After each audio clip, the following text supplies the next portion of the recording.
31শে মের মধ্যে যেতে হবে মালয়েশিয়া। বিস্তারিততে যাওয়ার পূর্বে আপনারা জানা এই চ্যানেলে নতুন, চ্যানেলটি সাবস্ক্রাইব করে কমেন্টের মাধ্যমে আপনার মতামত শেয়ার করুন। সরকারিভাবে যারা মালয়েশিয়ায় ওয়ার্কার ভিসা কর্মী পেয়েছেন তাতে 31শে মের মধ্যে ওই দেশে প্রবেশের বাধ্যকতা আরোপ করা হয়েছে। জনস্বার্থে প্রবাসী কল্যাণ ও বৈদেশিক কর্মসংস্থান মন্ত্রণালয় জরুরি এক বিজ্ঞপ্তিতে এ তথ্য জানিয়েছে। দৈনিক সংবাদপত্রে প্রকাশিত এক জরুরি বিজ্ঞপ্তিতে বলা হয়েছে, এত দ্বারা মালয়েশিয়া গমনিচ্ছুক অভিবাসী কর্মীদেরকে জানানো যাচ্ছে যে বর্তমান কোটার আওতায় মালয়েশিয়া সরকার বাংলাদেশ সহ 14টি কর্মী প্রেরণকারী দেশ হতে আগামী 31শে মে 2024-এর মধ্যে মালয়েশিয়া প্রবেশের বাধ্যকতা আরোপ করেছে।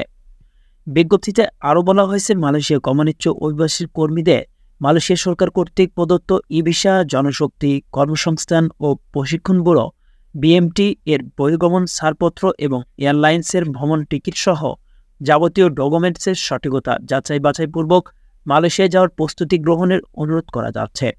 উল্লেখ্য, সরকার কর্তৃক মালয়েশিয়ার ক্ষেত্রে নির্ধারিত সর্বোচ্চ অভিবাসন ব্যয় ৭৮,৯৯০ টাকা।